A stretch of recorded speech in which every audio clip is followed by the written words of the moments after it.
Hello, Attactioneers. Welcome to the Attack Action Podcast. I'm your host, Taylor Morrow, and I'm new and improved. And I'm your host, Colin Honigman, and I'm the same as I ever was.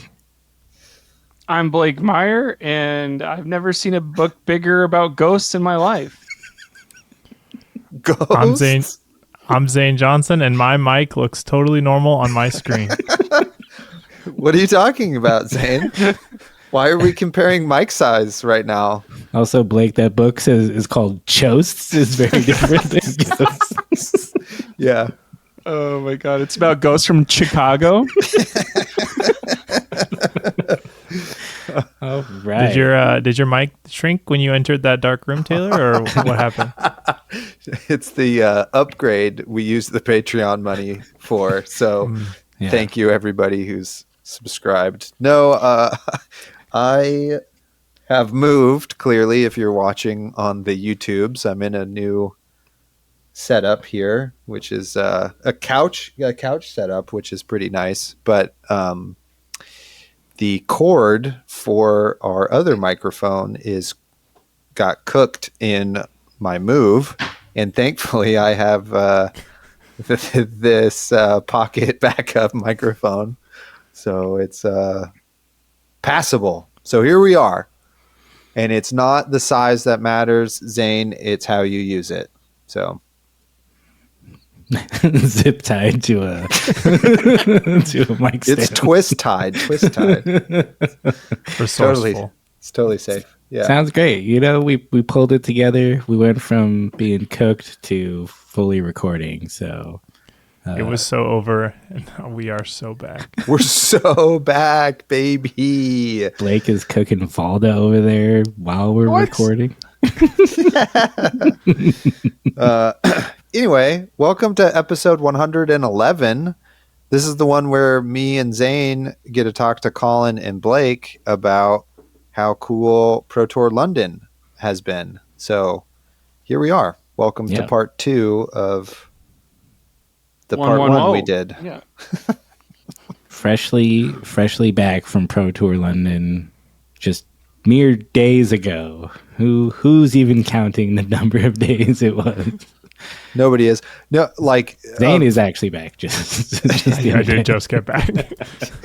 the number of people who listen to podcasts the day they come out is very small compared to people who just listen to it. So whenever they can get to. So I'm not worried. Which is also small. Our stuff is evergreen. It's going to pop off in a few years. Hope so. Yeah. People are gonna go, what was Pro Tour meta like right after that 2-week period? That's Say, right. who did win the High Seas art draft? It's Oh gonna shoot, man! be me, I think. I bet it's gonna be a harpoon. Awesome. Oh, Well, man. We are here on our 11th episode to ask that. the Pro Tour gentlemen, as Pro they are players. known, Refer to us as pro players. Yeah, thank you. the Pro From Tour what I heard, you guys are players. more tour players. You got to be a professional to be able to handle such a delicate piece of audio equipment. So Today in a meeting, I think I referred to a microphone as audio sensing technology.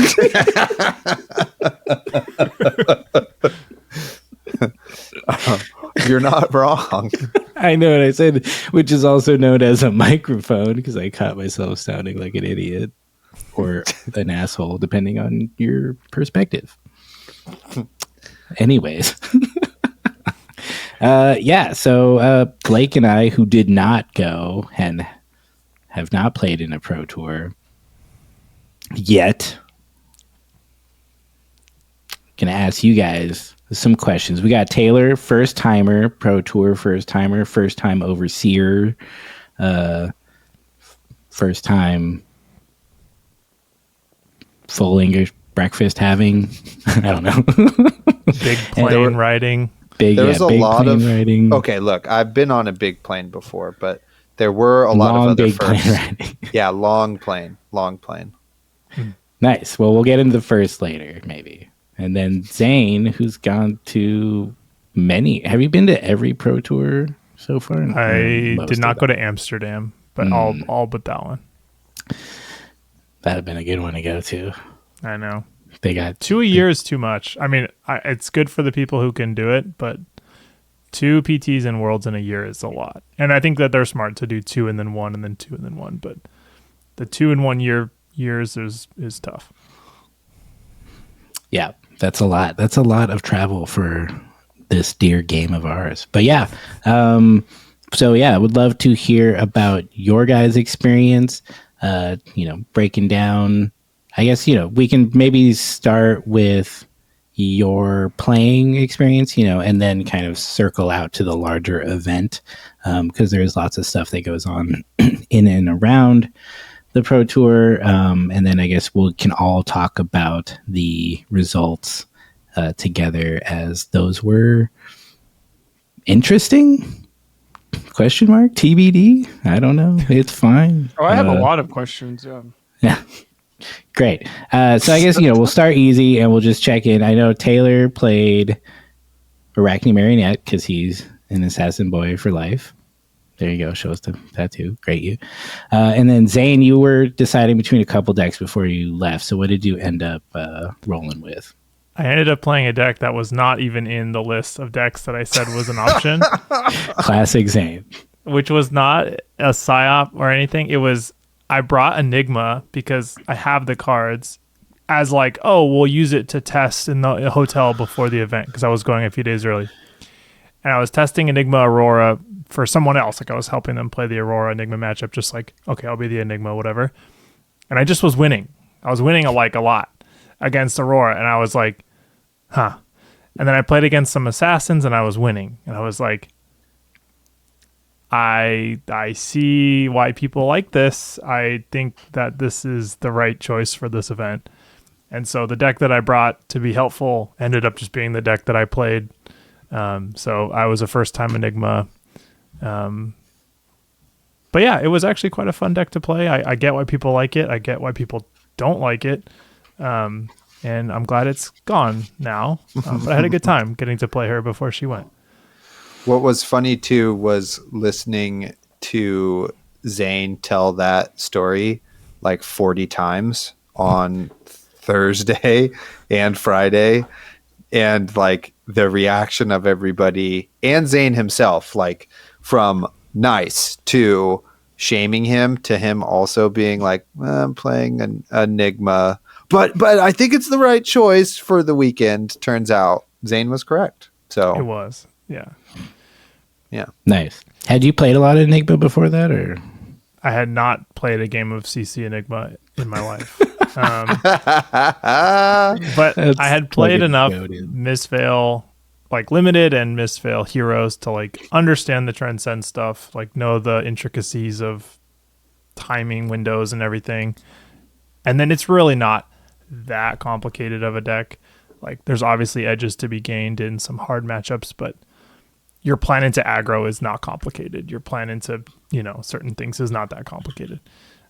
So, I wasn't playing it at 100% competency, but I knew how to play the Aurora matchup well, and I knew how to play some of the key matchups. But yeah, I was a very new Enigma player. I think we should get some, let's get some context here. So you guys played how many CC games each? 5 on day 1. And then what were you guys' records in the first 5 games? 1-4. I started 2-0 and then lost 3 in a row. Sheesh. Which is very funny what started the losing streak is very funny. And I can go into that now if go for it. Yeah. The floor is yours. I didn't go. I'm 2-0. I'm feeling okay about it. Like cool. I beat an Aurora. I beat a Marionette. Like, the deck's doing the thing. I play the Mirror. Okay, this is a weird matchup. I have the 50% into the mirror, right? Yeah, who knows? I have the Mage Master boots. I have the 10Ks. You know, let's play the high rolly stuff, kind of, but whatever. We're like deep into the game. I have a 10K on board with my +1 counter, from my gloves. So like I'm in a very powerful position, and my opponent attacks for 7, with the Spectral Shield because he's like astraled it and stuff on a previous turn. And I like go to the grave. There's no way for him to buff this. Like all the astrals are gone. Like everything's gone. I'm like, okay, I can block out, keep my thing, and then just do 10K into Metamorph, like put this thing away. He plays Grain that tips the scale to kill my 10K after I blocked with my hand, with like 8 block or whatever it was. And my 10K dies, getting 1 value from the blocking the Grain. And then just like everything goes downhill from there.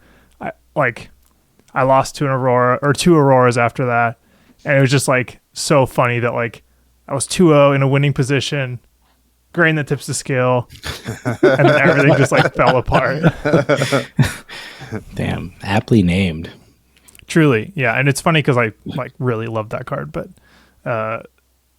yeah, unfortunate. I think ultimately it was probably incorrect to try to protect the 10K. I think you just let it die is like the smart thing to do. But I thought I was being clever, and I was not.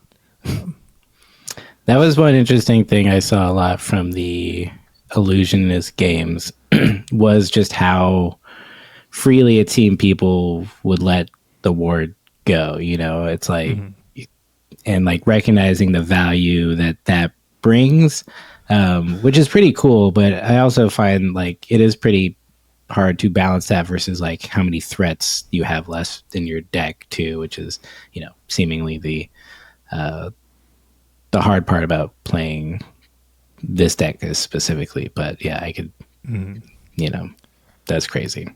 Any notable opponents in our first 5 rounds? No, nobody I knew. And then fast follow-up, did you sit down and say something crazy to them like we asked you to?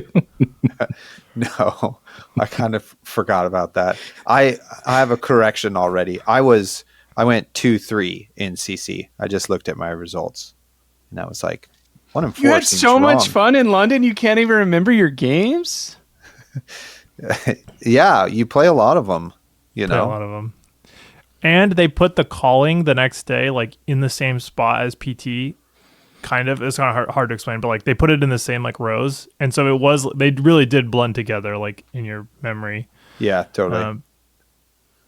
Yeah, the hall was like not the biggest one I had been. It was like the perfect size to where like once the event was going, like it felt full and had energy, and it wasn't like other venues maybe you've been to where you're like these like 50 tables have not been used for a single event, like just there's free tables for people to just play at. That was like not the case at this venue, which I think is cooler, which made for like a better I think event energy wise and community wise for it to feel like full and stuff. And just to backtrack a little bit, the level up for decorations and like ambiance was like up 100%. Like outside XL, there was tons of like big displays of artwork from the Junted that said Pro Tour London, like at every entrance, on the ground, little sandwich boards, etc. It wasn't just like one little tiny like 8.5 by 11 that was like printed out that said Pro Tour with like an arrow. It was like they spent money for this, and inside XL, like not even in the convention hall, they had like a whole signpost that was like Pro Tour London, and then you walk in and there's huge banners like hanging from the ceiling that delineate where other things are, and there's stuff all around the edges and everything. It looked really sick. Like Nice. it made it feel very festive, much more than like, PTLA or even like the First Worlds. Like those are the things. San Jose. Yeah, like definitely way better than that. So that was really awesome, I thought. Where you get off the train station, like on the ground, was like a massive Pro Tour London, like on the cement. I don't know like how it was adhered or what, but it was like a massive Pro Tour London sign with like the Ignite art, and then like an arrow show. So like anyone who got off the train at that stop like had to walk right past it or over it. It was very cool to see like how well they did it. Custom Landing, was that our train stop? Custom House. Custom House. Shout out to Custom House. Shout out Custom House. Zayne, now that you've done it like 5 times, what's your favorite thing about these Pro Tours, and what's one thing you would change if you could?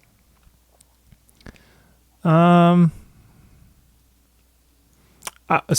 after praising everything that they did in the last, over the last couple of minutes, the player banquet, which they didn't even call a banquet, they called it like reception or something.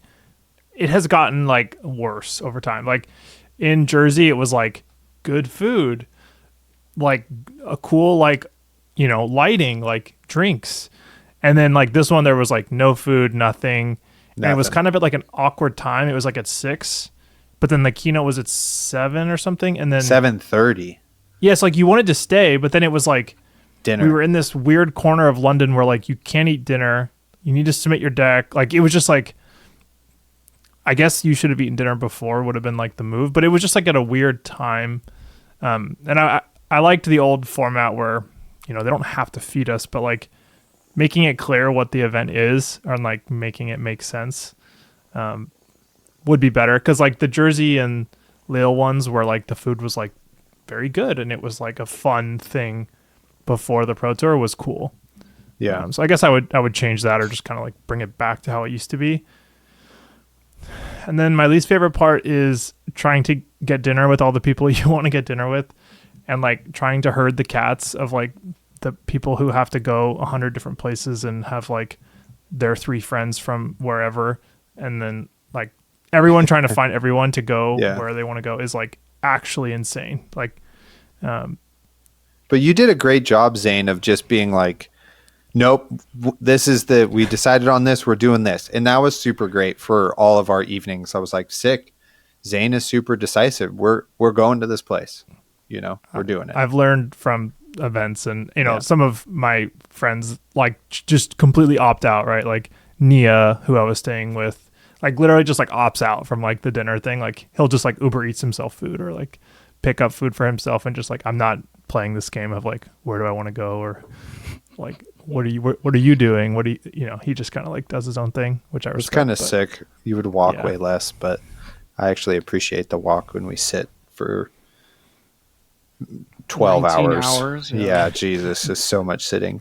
8 rounds is a lot. Yeah, it is a lot. And I guess I'll talk about my CC games pretty quick. I was like, okay, I just don't want to see Florian like right away. Let's get some wins going. And then round 1 is against a Florian, very nice gentleman from Canada. And I don't think he had any practice in the matchup because he certainly was like reading my cards as we were playing. And it was like much closer than it should have been. And it was a nail biter. I like lost because I took a big risk of like throwing my leftover dagger, knowing I only had 1 more spinneret and a retrieve card. And I needed to, but I couldn't remember where, but I know I was in my like last 25 cards or whatever. And then I had full tempo and then just drew a hand of cards that did not convert, basically. And so I tried to like bluff, but then it just was like, oh, he blocked a little. And then I was like, sick, I have leftover cards. He definitely knows now. He sent like a middling attack. I had life or like blocked a little bit and then like couldn't convert the next cards and it wasn't disruptive. And so then he just was like, Arcane Seeds felling, and then just like slowly killed me. But it was very close. That I think our life totals were 1-1 or somewhere around there. And then I pair into Vinset, which I was like, fuck, now I've lost. Now it's going to be weird. It's going to start to get weird. I need to win this next one. And then I played Vinset, a guy from Spain, very nice. And we had a weird moment. It was one of those games where you both are you're both like, I have to play around Cull and he has to like play around my bullshit also. So we're having these weird back and forths where we're kind of having bricky hands and like not a lot is happening, or then something happens and you're like, fuck, now it's over. And then he just like bricks a turn and you're like, okay, now I'm back in this. And then you brick a turn, it was like kind of like that back and forth. And we had a weird moment. And this is just a PSA to everybody, but like I went Dagger, he was marked, and then I went Saver, Upsticks, and then other Dagger, I think. No, then it was whatever that card. Then it was Kiss of Death, and he asked how much was that for, and I said 12, and he said, well, wait a second, I actually maybe want to respond to one of these non-attack actions. So then we had to call a judge because I'm like, dude, you missed your window. And I didn't like play super. I wasn't like bam, bam, bam. You know what I mean? I was like this thing, this thing, this thing. And he wanted to like, because he had taken 1 damage, he wanted to potentially cull me because it was in his hand to like discard my 1 card I have left in hand, because it was a risky play for sure. But he acknowledged, like, wanted clarification on how much the damage was. So the judge was like, so you acknowledge this, and he tried to be like, well, he didn't even like close the combat chain because the dagger was still out there. And I was like, come on, dude, that's pretty weak. But anyway, so we played it. He blocked for 12 with his whole hand, etc. Game went back and forth. It's kind of a like, feels very technical, that matchup, Anyway, I lose that one and I'm like, God damn it. That game was also super close. That was like, both of us were sub 5 life at the end there. And then I was like, I'm 0-2. Now it's really going to get weird. And lo and behold, this nice guy from Texas shows up and he's got max rarity Enigma playmat, max rarity Enigma sleeves, max rarity like Japanese Marvel Enigma. And I was like, this deck is going to be super weird. This guy's the Enigma guy. And he must have played 20 defense reactions. And I was like, there's no way in hell I could ever win this matchup. And he just slaughtered me. It was like, you play something, you react, he reacts. You're like, well, I have another one. And he's like, boom, here's another one. You're like, okay, well, this at least has go again. Here's my next attack. And he's like, bam, another defense reaction. And I was like, this is crazy. You like have put into context and like waning vengeance. Like, I'm never going to win. Yeah, welcome to the show. And he's saying on his podcast today, he's like, this guy had an arachne tattoo. He sat down with his arachne mat. He had arachne sleeve. I'm like, what are you talking about, bro? He's like, that's you. That's I only have the tattoo, Put in context is some hateful stuff. Yeah. And is that all you got? Like, well, most of the Enigmas were on the 12. Totally. The but then 3-4 blocks and the 15 yeah. with put in context is hateful for sure. It's crazy. So then I'm like, okay, it just can't get worse than this. Then I pair into another Enigma, and then that one went to time, but I had lethal. So the judge was really good about like, wait. It's time. If anybody takes a game action, you can concede here or whatever. And my opponent was very nice. She sat there and thought about the position she was in. I had the life lead. I had the card lead. And I was like threatening. I can't remember if she had like a little bit of ward or none. So like, and I'm posturing mini reactions and potentially go again, etc. And I definitely, based on her hand, had her right then. So she conceded, which was cool. which was a very sportsman person thing to do. And I didn't say anything. I just sat there and kept my eyes down because I did not want to influence their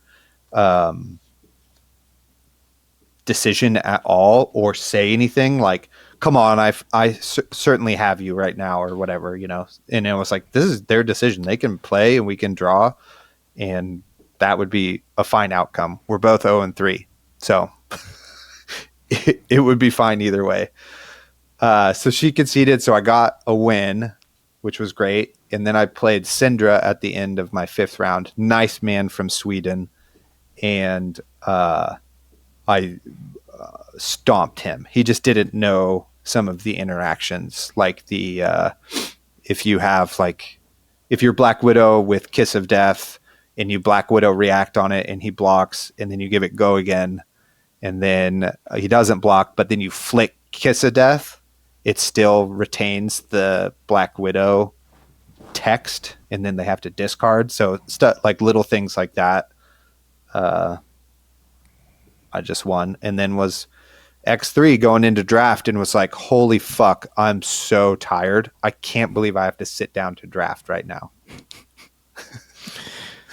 Yeah, that's crazy. Well, I was going to ask next about the drafting portion because I am curious that Taylor, this is like your first big event doing draft. Yeah. So curious about that, but we'll start with Zayne's experience in draft just because you've been talking for a little bit. But yeah, totally. I'm curious what you drafted, how your pod went, any general feelings on the Junted draft experience, whatever you got.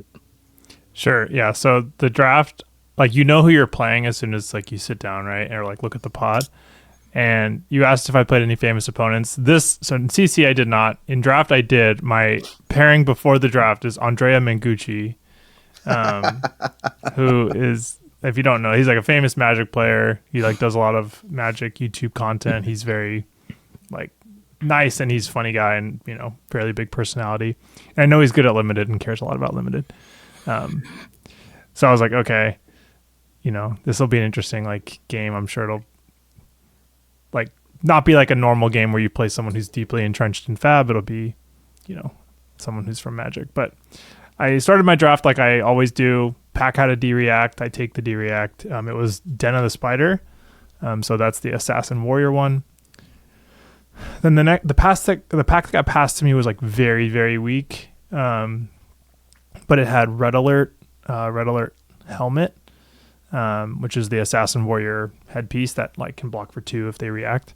So I was like, oh, I'll take a Red Alert. That's fine. The next pack had Put in Context, so as a D-React, I'm like, great, I'll take it. And then I noticed a Warrior Common missing. So I'm like, okay, I'm probably playing Assassin now that I have 2 Warrior Assassin cards. There's a Warrior card missing. Like, I'll just be Arachne. I'm kind of happy to be Arachne anyways. I ended up with a very strong deck for the Mirror and for Fang. Like, I had 5 D-Reacts. I had 3 Red Alert. So like I'm very strong against reactions. I have medium disruption. Like I think I had like a couple, who cares? No one cares about the details, but my deck was like very good against the Mirror and very good against Fang. I sit down, Andrea is playing Syndra, of course. The deck is not that good into Syndra. I have to like basically curve out every turn. I draw a hand of 4 reds. I can't convert it for block. I can't convert it on offense. And it's just like the game was basically over from there. Like I just felt like 5 life behind. I got down to like 1-1, or I think he was at 2, but the game wasn't particularly close. Like I lost the die roll. I didn't have any like real way to win that game. Then I played the Mirror and like won it fairly comfortably with all my D-Reacts and Red Alert. Like he rolled into Black Widow, attacked for 3. I had a D-React in Arsenal. I blocked 3 with Red Alert equipment. And I was like, do you want to react? Like you'd have to get it to 9 before it even comes over.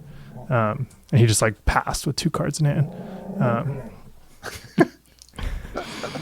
I take it you can hear my dog in the background. Yeah, she's been cooped up all day. And then the last round I played against another Syndra, lose the die roll. I'm like, great. and I lose that game. So my deck was sick. Like I felt good about it. I wish it had a bit more disruption, but soft to Syndra, lose the die roll to Syndra. That's not where you want to be. As far as my thoughts on the format, I like it. I think it's a fun format, but I do think that it a little bit has the 5 problem from Outsider or from Uprising, where if the 5 deck is medium to good and you lose the die roll, they're going to win the game. Like the die roll is just a little bit too important in Limited still, especially when there's an aggro deck. So ultimately, like I like the format. I think it's good, but it has issues for sure, which we heard a lot of complaining about Syndra and die rolls like all weekend.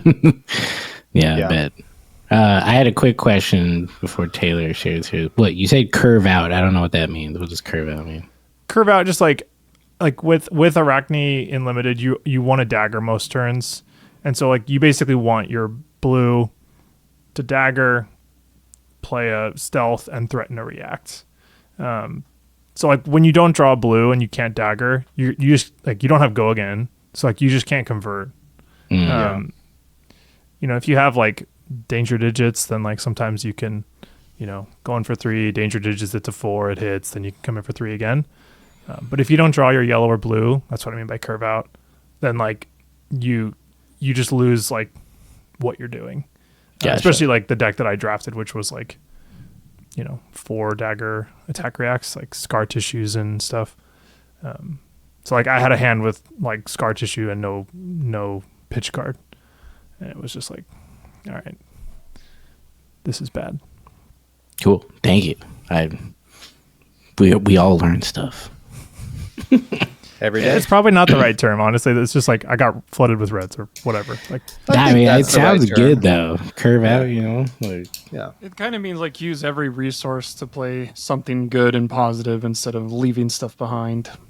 Yeah, it'd be the same thing like if you had like 2 cards, you know, and they're both head jabs, and one of them has go again, so you could just go like 3/3, right? That would be like curving out also. Just efficient hands is what Zayne's talking about. The classic curve out deck is Viscerai, right? The old Mauve Viscerai. Hi, Christine. Like, Mauve Shrill Thorn is like the very classic. You play a blue, like everything you get a weapon. Cost. Yeah, exactly.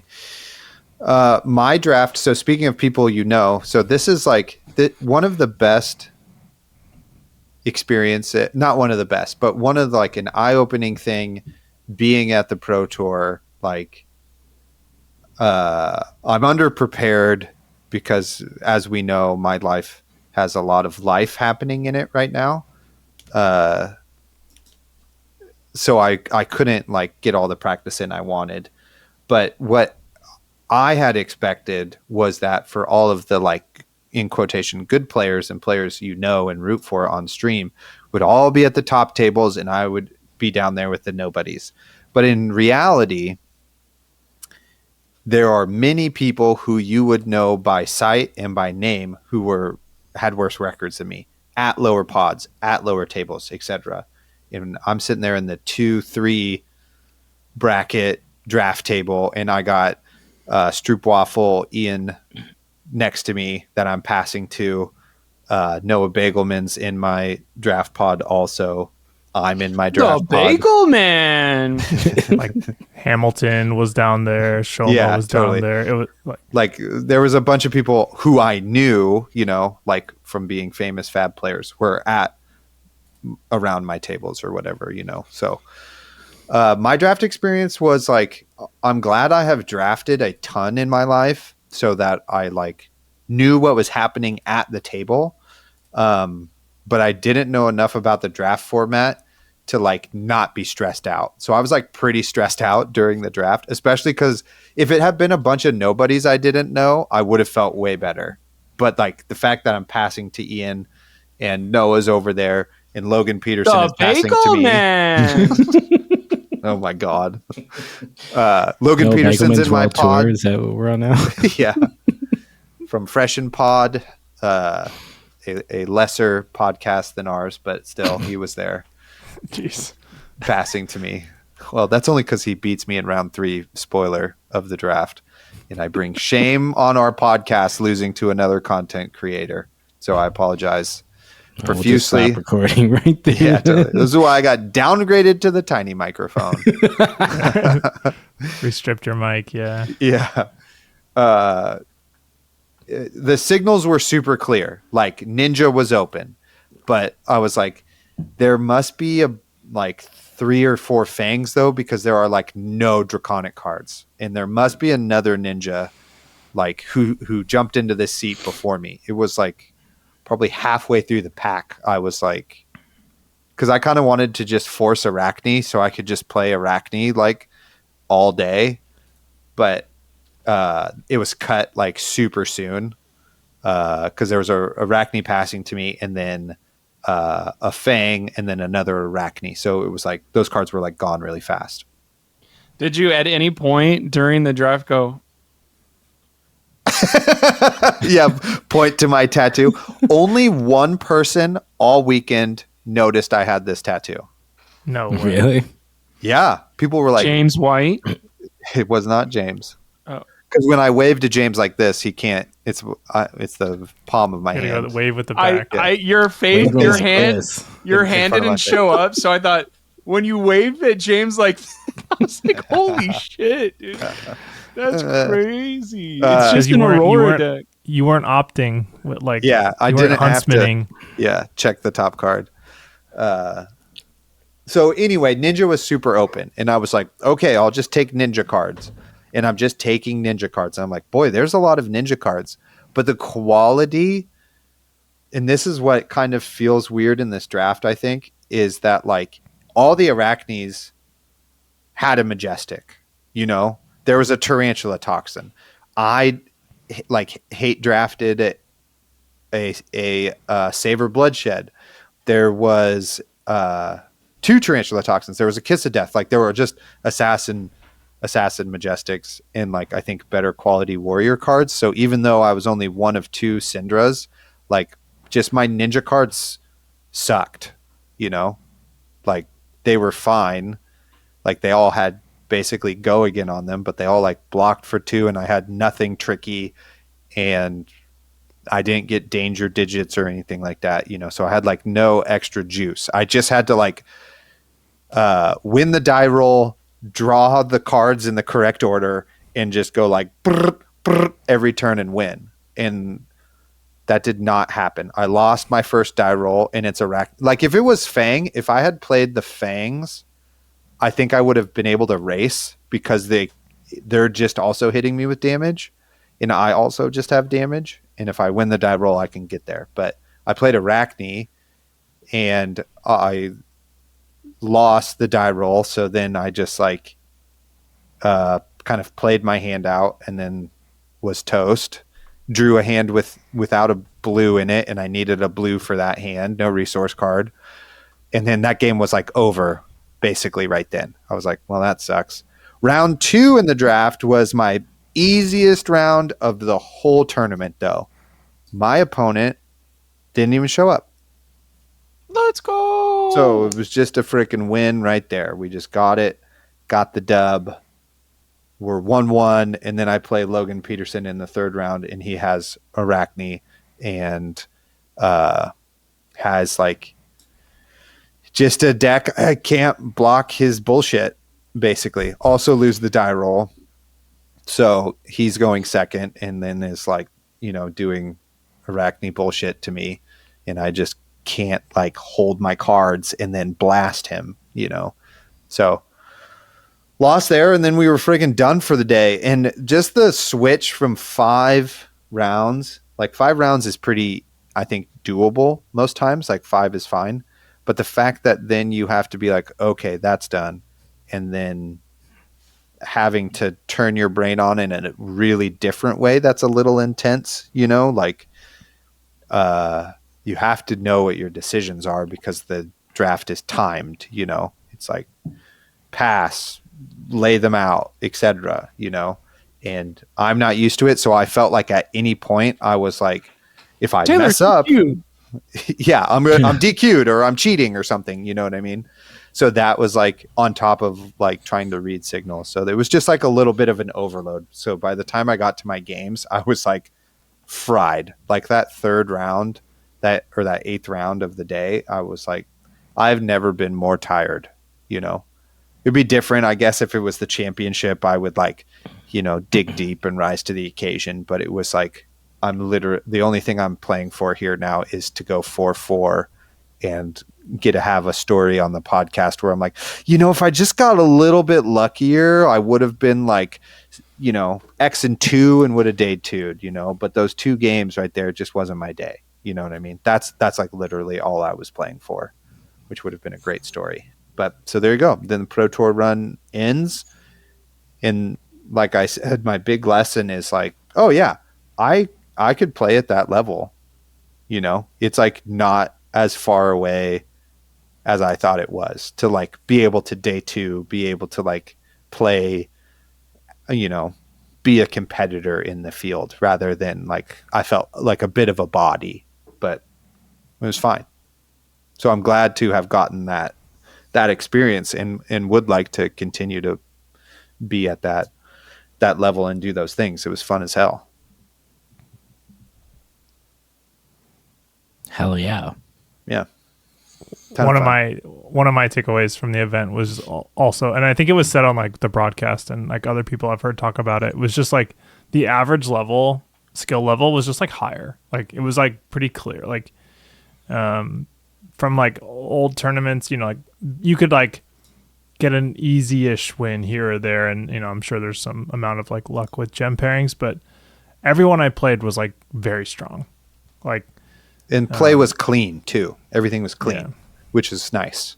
People were discarding to pummel, and people were playing pummel. Command and Conquerors. Well, dude, everyone should play pummel. It's the best card. We were making sure we were announcing our triggers and stuff. It's like there's a level of, I think this happens in sports too, is like if you're like, if you have a lot of experience in a sport and then you play with a bunch of people who don't have experience, it kind of makes the game harder because they're like not going and doing the things you expect them to do. That, you know what I mean? Like a basketball analogy here, right? Is like if I'm playing with a bunch of people who are really, really casual, they might all like crowd together and stand in the key or be in weird places that don't make sense to how they're defending our team, right? And that makes the game harder because you're like, well, now I can't do the obvious counter or whatever because people are in the way, or we're not doing the counter because people are in the way or whatever. And the same thing I feel like sometimes can happen at Fab is like when your opponent is like communicating clearly and playing like at a reasonable pace, you know, like they're playing cards, etc. They're going through their decisions at a reasonable. The game feels a little bit easier because they're responsible for their bit of communication. You're responsible for your communication and your play, and their play is clean. So it takes away a bit of that load of like, what's happening here? You know, your opponent is just clearly communicating and playing the cards correctly, you know? Yeah. So that was nice. Easily the most frustrating games of Fab I've ever had were people who didn't say what they just like put their cards down, and you're just like, what are you doing? Like, can you communicate with me? Because not only you're making it weird, but now I have all this extra cognitive load to like deal with, which is like pretty upsetting. Yeah, I had a guy in the calling who was doing that, was like play a card and be like, and I'm like, no, you're from England, you speak English, like I just need you to talk louder, you know. It's not because you're like, you know, from Slovenia and you don't know how to speak English. It's like, I know people from Slovenia can speak English. I just used a country that I knew about. Taylor knows about Slovenia is a country that knows English. Slovenia is a country and outsiders. Slovenia is a trick-taking game. If you're from Slovenia, post up in the comments, Flame Taylor, about how well you speak English. I'm just going to give... People from our country can't speak English, okay? A separate discussion. Taylor, you're the one who's been teaching them. I don't teach English. That's the problem. The event was judged well. Yes. People always whine about when things are judged poorly, when XYZ is bad. No, we're going to shout out the judges. The judging staff did amazing. Yeah, super good. Every ruling I heard was like within what you'd expect, within a reasonable rate, speed. They were decisive, knowledgeable. They weren't reading basic cards. I know that's like they're kind of supposed to read the cards, but I love it when the judges know what Warmongers says, when they know what Burn Up Shock is. And yeah, I was just, everything from what I heard in my own experience was that the judging was like, virtually perfect. And like nobody who you called over was then also like, you asked them the question, then they're like, ooh, I don't know, and needed to get somebody else. And then that person shows up and they're like, ooh, I also don't know. And then they have to go get the head judge. And then like 45 minutes go by, like, and all the judges were very pleasant people also, which I really appreciated as well. So shout out to the judges. Nice. Yeah, I haven't heard any stories, and there was no big controversy on stream. So I think that's, Scott was there. Because Scott was there fucking holding it down. Shout out to Scott. Shout out to yet Scott. Again. You can't be pulling anything with Scott imposing over you. That man is large and handsome and kind. Let it be known. Is he available? Do we need to hook him up? No, but he is having his first child, and he did say he's going to name it Taylor. So that's great. Go. That's great. Wow, after my middle name? Yeah, that's why. Your middle name and my first name, a perfect name for any gender, Taylor. Oh, not the Flesh and Blood hero? And that one. We call that the triple threat. The triple threat. Hell yeah. So, so yeah, we both bombed out of day one is the Spark Notes. Oh, okay. Yeah. Good. We're at 50 minutes in. We've got to, we buried the lead a bit there, but that's fine. Okay. 20 minutes to talk about the top 8 of what really did happen. Did you guys watch the top 8 later on? Yeah. Or were you watching it live, or were you too busy with Colin, or what was your top 8 experience? Top 8 is on Sunday. It's on Sunday, yeah. Yeah. Which we should be still playing the calling, but we both were not also. The games were long. It's hard to watch it. They still haven't ironed out maybe the best way to do that. They put the screen in the corner. You can sit and watch it. That's cool. But like you're at an event, you want to be playing, so it's kind of hard to like have your attention on both things. You're on mobile, you're on your eSIM mobile data. You can't just like be streaming it the whole time. Yeah. I feel like that's very true. When we were at Pro Tour LA, it was like the last thing I wanted to do was watch the actual Pro Tour. It's like, I'm here. I just want to do stuff. Like, don't you got to really watch care. Mr. Tan in person, not on the screen. Yeah. Also like, oh, I missed the sigil. Don't care. I was having fun. So, I totally get it. Yeah. Sure, it was fine. When Pablo pulled the CNC off the Phantasmaclasm, like we were playing the like Sink Below Sunday side event or whatever. And a couple people here and there had their phones out streaming it, but you heard the scream from like all the Spanish guys like before it.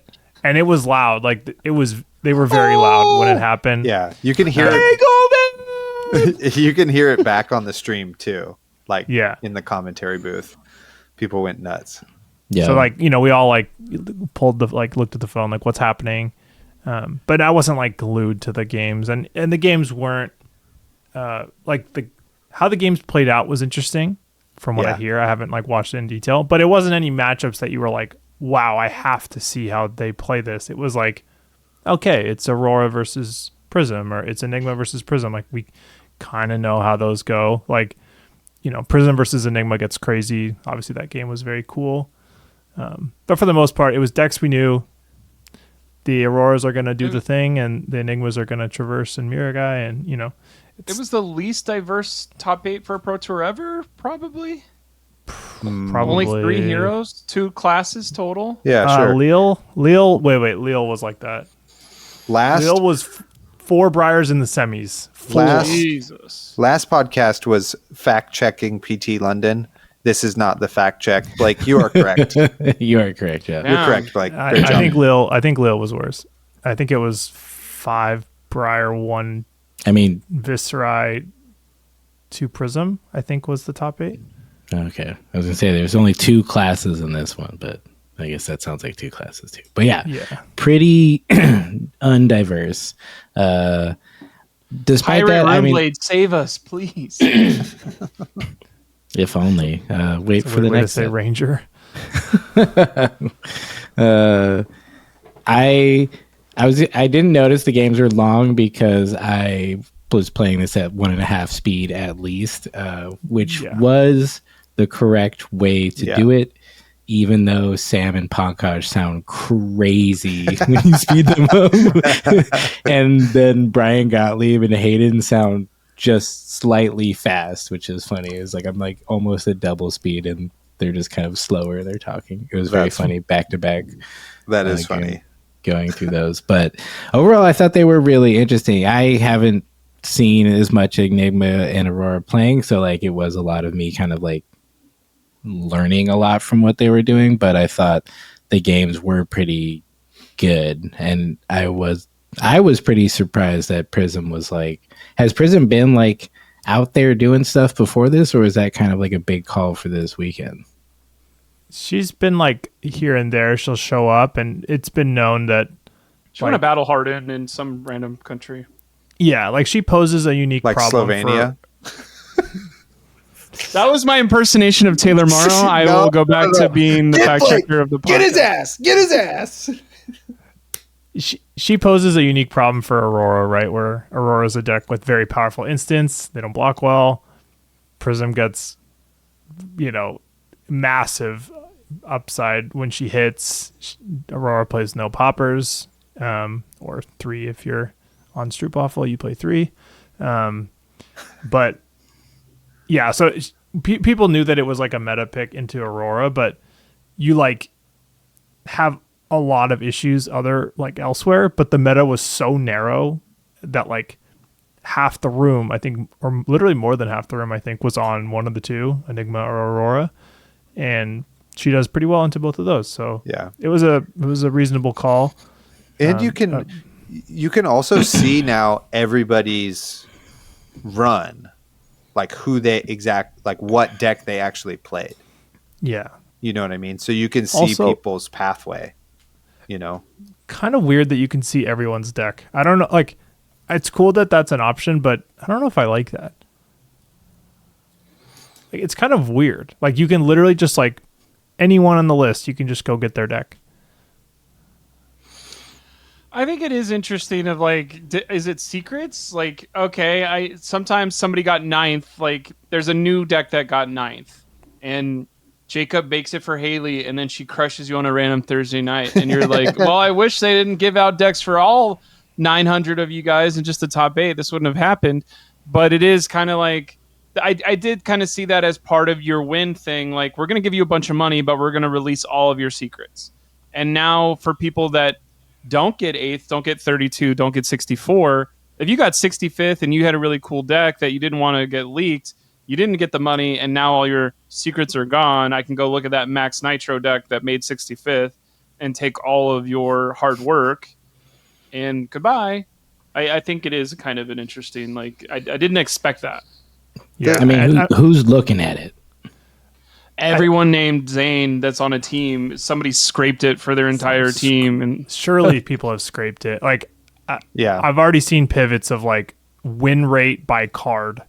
So, like this card had this win rate, which like is dangerous data. Like it's cool. It's ChatGPT for your freaking game when it's like you're hoping, I don't have a team, I don't have ChatGPT on my side, I'm gonna play my favorite cards and hope for the best, and everybody else is like robot as possible, and then you'll never win a game again, even at the armory level. Yeah, I mean, like, it's cool, and like the fact that they have the data, I understand why they're making it available, because it's an unfair advantage if the LSS devs have it and then they tell their 10 friends, and now there's like this information gap. But the fact that we've like very quickly gone to like win rate by card, like, well, yeah, that feels weird. Like, yeah, I don't know, like on one hand, yeah, I don't know. So like, then there becomes like a little bit of an arms race, right? So then we're like, okay, these are like the cards everybody's using and winning with, I guess. So I'll just put those in every deck, and every deck becomes like homogenized, right? Maybe is like the worst case scenario of this. And then that's just like on the dev team to then start developing like diverse cards, I would say, so that then we can like potentially have counterplay to that. I don't know. You mean like every deck hypothetically starting with Sync, Fate, Shelter? That all you got? Yeah, totally. Yeah, I mean, and then isn't that already also where we're at? Like, what else?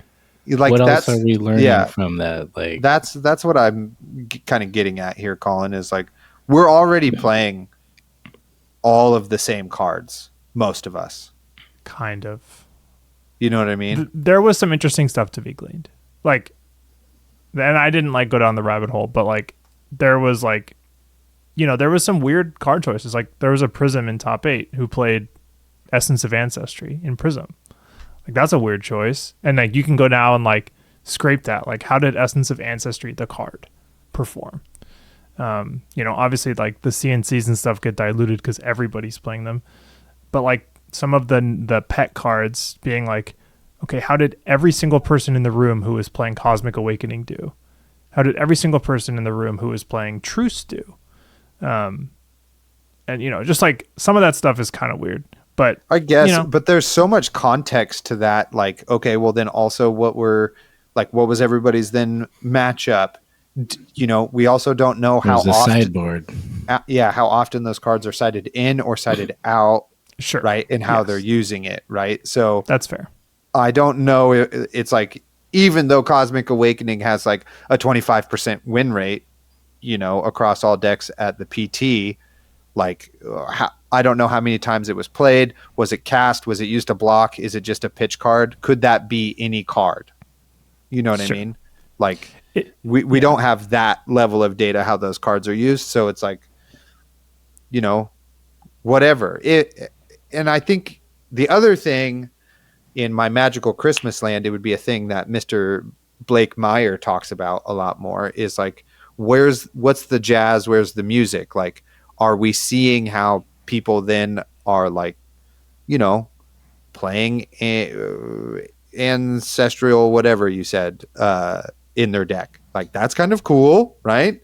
Or is there more of those? Is that going to inspire people to be more creative? Because already I feel like for 90% of us, there lacks a level of creativity or deck building because it's time consuming. Yeah. I think some metas lend themselves to creativity better than others. And I think that this one, unfortunately, diluted down to a pretty simple formula. Yeah.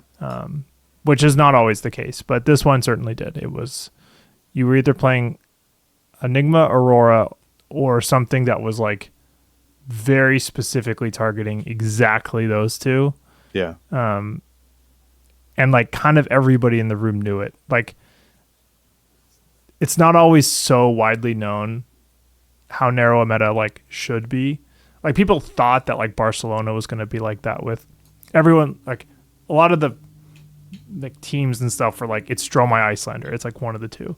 But that's not how the meta actually broke out. There was a lot of Bravo. There was a lot of Phi. There was Dio. Like, but this one, it was like everybody's keen. Like, it's Enigma, Aurora, and if you're not playing one of those, you have to have a good reason.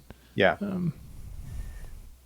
Just to pivot us out of this tangent, I think I don't think really my calling experience is anything to talk about, but the general like kind of one of the things I really loved about London was how much I actually got to hang out with Zayne. Like I spent basically 9 a.m. to 12 a.m. with Zayne for like 4 days in a row. And it was including after the tournament. Yeah, which was fucking awesome. It was great. Zayne is a great person to hang out with. Thank you, Zayne, for being my friend and on this podcast. It was great. We had a game plan. We're like, all right, if we fucking ball out here in the calling, we'll just keep playing. But as soon as we're not balling out, we're fucking dropping and we're going to go do this Sink Below event this evening because those Sink Below promos are freaking sick. And so we had the game plan, and it was something that was pretty desirable, at least for me, those Sink Below promos. So it felt like a win-win. So the pressure was off at the calling. Like, you know, I won some games, I lost some games, and then lost more games than I like wanted to. So I was like, sick. Zayne also did the same thing. So let's just go like do this other fun thing we have planned now. And now the pressure's off for like the whole weekend, and we don't feel like we're, I don't know. It just felt like something really worthwhile to do, which was really fun and made for like, I think, a really good event, you know, for us. It was a good vibe switch. Yeah, like the PT is intense and it comes with a lot of like weight. And then like once we were like past that, even in the calling, we were just kind of like, we are now back to playing the game, which is something I think that like suits us best. Like, you know, I like to be competitive. I like to take it seriously and like, you know, try for these PTs, and I've, you know, done fairly well at some. But ultimately, like, I still am just like a fan of the game more than like a pro player. Like, obviously that's a joke. To me, like it isn't to some people, but it is to me. And I very much enjoyed, like Taylor's saying, like playing the calling and then having a plan. Like if this doesn't go well, we're just going to get our Sink Below, play some sealed, and then go eat Lebanese food. Oh, dude, the Lebanese food was fire. The other thing I will say that was one of my biggest takeaways from the weekend was like, and it's corny, but like James White's thing about play the game, see the world, you know, like I didn't realize how impactful or enriching this experience was gonna be. I was like, oh, I'm like going to go play cards in another country. Like how in a convention center, like that doesn't sound like as that enriching of an experience, but like, you know, there were very few repeat customers from countries. Like there were people from a different country basically every single round. And I played very few of the same deck. Like I played 2 Vincettes over the PT and the calling, you know, and that was like the only repeat deck I played. Oh, I guess an Enigma.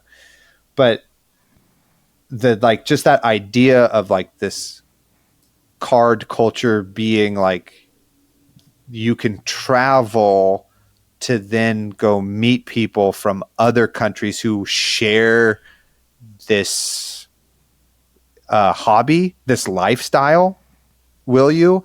And how like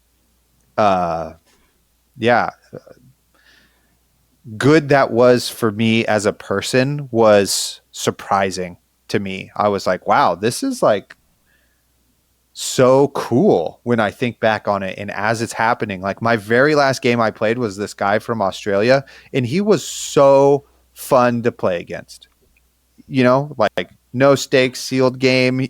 You know, he's like, surely you don't have a react as Arachne, you know what I mean? And like would put his blocks down and be like, ha ha ha ha ha, you know, just like having fun. And is from like, you know, traveled as far as I did to freaking get there. And the realization of like when I'm asking where people are from and they're like, oh yeah, I'm from France. And I'm like, wow, France is really fucking far away. And they're like, where are you from? I'm like, oh, I'm from California. And they're like, wow, that's really far away. And I was like, I guess so, right? Like where we are geographically in the world, I'm still thinking of like where I live. France is so far away, but where we are, you're like a 3-hour train ride away and I'm a 10-hour flight away. So I guess I am really far away from home. But so yeah, they made a Spider-Man movie about that. And now you're living it. I'm living it in London, in England, in London. Oh shit! I'm even better at referencing stuff. What if I talk from the heart? I'm Spider-Man. Anyway, that was probably one of the biggest takeaways. Is I feel better as a person after being in London playing a child's game. Yeah, how's that for positivity? Bro, it's literally plus 27 plus. No, but I'm gonna just more or less echo the same thing, that like the play the game, see the world thing is like very real and like very positive and cool. And after like many of these PTs, I'm like, all right, I'm gonna like dial back kind of my competitive playing, because like this takes too much time with my job and everything. And then like PQ season rolls around and I'm like, man, I really want to see my friends from the Netherlands, and I really want to see my friends from Canada. Like maybe I'll try this PQ season, and then I'll go, cram 4 of us in a hotel room and we'll all have a great time. And so it just keeps bringing me back in, because the traveling to these events and then like seeing the city afterwards is like a very special experience. And the more you do it, the like kind of better it gets, because more people from random corners of the world, and like that's very cool. And so yeah, we've drank the Kool-Aid fully for sure. Totally. Yeah, it's fucking sweet. Well, we're your top best meals. Is that what you're gonna ask? Because we have an no answer. Well, okay, we could do best meals. I was gonna ask, like, what is like the best thing you bought there, like, any card upgrades, any artist proofs, what's the swag, and then what was in the bag for food. I don't know. I'm not at my desk, so I don't have show and tell, maybe how Zayne can do, but I would say 2 things were really great. Mark Poole, what a sweetheart. And he signed my EA Mask of Deceit, and it looks fucking so sick. Like now it's like on the table and I'm like, man, that's like that looks so cool. Then I also brought a bunch of cards that are in my trade binder that nobody has ever traded for. And I just grabbed a grip of those and I was like, who's got cold foil EA Kiss of Deaths? Oh, this vendor does? Okay, here's this pile of cards. Can I trade them for these 2? And it was a straight up trade with cards like I just didn't, like 2 rainbow foil diadems, and a bunch of other kind of crap. And it was just like a straight up trade. I was like, oh, I got rid of all those cards for these 2 bangers. And now every time I draw them, I'm like, ha ha, it's like, it feels really good. And getting the 3 Fate for Scenes, the Sink Belows is sick. So feels good. I am jealous, but I've never had tea or been to London, so I don't know why. But the cards are going to be cool, but we've been playing the old Sink Belows for 4.5 years, so it is going to be nice to see. They're good enough for me, man. And now they did the New Zealand sinks, which are also sick, which no one will ever be able to get. But yeah, my best thing I got was an artist sketch from Tomasz. It's a new like the hero new style ponder token. So good. So it's just the ponder token, but it's new. I don't have it on me right here, so I can't show it, but that's like my favorite thing. And I got to actually use it on the weekend, even though I was playing Enigma, because I was playing Dissolve Reality. So I gave my opponents the normal ponder, and then I gave myself the cool new ponder. But then I got the show and tell time EA Redback Shroud. Don't look too closely. It's in French. Who cares? It was like half the price. As long as it's not in Slovenian. True. And then this is one that I don't play Warrior really, but this has been a card that like I've always wanted to own, and the prices have gone down slowly over time. It's Cold Foil Courage of Bladehold. Okay, there you go. For the audio. Yeah, another audio, yeah. Show and tell moment, good radio. But I had some cards I wanted to trade. I saw that it was like in the container for like, or like in the box for like $220 or something.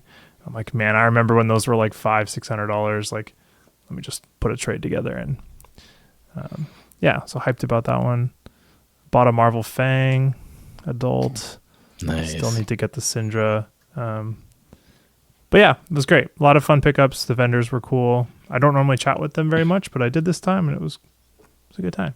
Yeah, we had a good couple of check-ins with the artists just at quiet times and talk to them like real people while they sign stuff. And that was a really good experience too, to just get to know them and a little bit of like how LSS gave them notes about how to change stuff a little bit on like their process of coming to some of the cards like Nerve Scalpel or Cold Snap or that sort of thing, you know. Some are easy, some are hard. Yeah, the Nerve Scalpel like development was cool to see. Yeah. Also, Mark, pull another note on him. I got my Ring of Roses signed, and he was asking what color I wanted, like the shadow, and I said yellow, and he was like, "Ooh, I haven't done one of those in yellow," and I was like, "Let's see," and then it looks great. Yeah, and then I took the yellow pin and snapped it and said, "That's it, one of one. No more." Yeah, but the signed Ring of Roses looks sweet. I think it's like particularly cool on the like one of cards like. Like Fabled, Plague Hives. There's only one copy. It just like feels cool. But yeah, the event was very smooth, very fun. A lot of people. But yeah, I think like most people just had like a very positive experience in London overall. And it was, I will also say, because I feel like on other podcasts with pro players, now that our podcast has multiple pro players, you know, there's like, we're not going to have any bad beats. This is going to get a lot serious. We're going to start talking about one for 5s, 1 for 7s, 2 so for 13. So each card is worth 3, I think, is how we do this. And then it goes when up. When your cards are worth 4, you get 1 incremental value. And if you do that 36 times over an hour, that's 36 life. And that's the game. And that's why me and Zayne are the pro players, not Blake and Colin. Who's to say? Who's to say? The experience of not doing good at the highest competitive event and then just getting to like hang out and play a really fun game and like do all this other stuff was fucking great. And so it's like I will try to go every time I qualify for a PQ because it's a great experience. And even if you don't like win it or top 8 or cash or whatever, it like doesn't matter because it's just fucking rad to go do it anyway. You know what I mean? And like that should be the message. Like me and Zayne traveled halfway across the world and had a fucking awesome time meeting people and hanging out and shit, you know? And then we spent the 3 days after exploring the city because the corner they put us on was kind of lame. But the rest of the city was great. Sick. London's cool. Yeah, where we were was not cool, for the record. I don't know if we have talked about that, but where the convention center was like pretty lame. Yeah. When Taylor told me where it was, I was like, I've never heard of this. It's like, does not sound like it's going to be in a good spot. No, you had to walk so far for like anything. Like you had to walk so far to go to like a restaurant of any significance. And like, there was like one coffee place far, one breakfast place, like nothing was, which I was like, man, is that just how London is? And then my wife flew in Monday morning, which I knew it wasn't like going to be like that everywhere. But my wife flew in Monday morning. We go to our hotel, and like from the check-in to our hotel, we like look around. There's like 9 restaurants and 3 coffee shops like within my eyesight. And I was like, okay, here we are. Yeah. We have arrived. It was shocking for sure. in a good way. Mm-hmm. Okay, last questions before we get out of here. Anything you guys got for us? I mean, it sounded like the Lebanese was the best food, so I don't know if I have another question. Oh, it wasn't. It was close, and it was in the running. But the Indian place we went to on Brick Lane was so good. So good. What was it called? Was it Aladdin? It literally might be like Aladdin, which is kind of, I think it was Aladdin on Brick Lane. I'll look it up, but or Aladdin, or I guess that's Aladdin said different. It might have been, but it did have about anyway. It was like I think it was Aladdin. No, he's right that it was spelled differently than like the movie Aladdin. Oh yeah, the last half of Paula Dean's name. Yeah, okay. It was like one of those places. There was like a number of restaurants that were like this, like a guy standing out front. And he's like, "How many? 6? Yeah, come on, we have a table for you." You know, like yelling at us from the door, and he totally got us. And who was the 6 you guys were traveling with? You haven't mentioned Levi once. Levi was there the whole time. Damn, Blake. Jeez. Great travel buddy. Shout out to Levi. It was Levi. It was Grant from San Diego. Ben from San Diego. Zayne's wife. Boom. Damn. Okay. And then you took that picture by the Enigma graffiti. What's the peep the YouTube thumbnail because you'll see the crew and it's goes hard. Sick. That's the thumbnail for this. The hero. Yeah. We were like very far from that graffiti, and I was just like, we were looking at the wall of all this graffiti, and again, we're like a block and a half from it. Yeah. And I'm like, does that say Enigma? And then we're like, oh my God, it does. Like, all right, and I literally had my deck in my backpack, so I was like, I literally have to take a picture in front of the Enigma graffiti. And we got impromptu photo shoot. It was sick. And Levi was there too. It's the background of my work computer. Yeah. Across 3 monitors. I got all you fuckers. It's great. It's a good vibe, if you're ever at an Indian place and they have Peshwari naan on the menu, order that. I had never heard of it. What are you gonna say?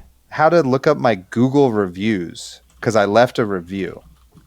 Okay, Peshwari naan. Let's not do that on the podcast. Okay, yeah, I gotta go anyway. It's naan with coconut, mango, and almond, like crushed up inside of it. Holy crap! And like with the spicy food that we had, it was so good. So it's like a sweet pupusa, kind of, but it's still naan. It's still very much naan, and it's not like very sweet, but it's got subtle sweetness, and it was so good. Maybe the best bite I had of the whole trip. I think I had one better meal later in Edinburgh, but that was probably my favorite like single item. It was Aladdin. It's Aladdin. Aladin. He's right. Aladdin. Wow. Aladdin. Yeah. Boom. There you go. I did it. I figured it out. Well. And if you're wondering why we're getting out of here fast, it's because Taylor said he has to leave at exactly right now. Exactly 2 minutes ago. So I love you guys. Bye. London's thanks great. Everyone for listening, and we'll see you, I guess, next week because this is an extra bonus episode. Goodbye. Wait, Goodbye. Taylor. There's.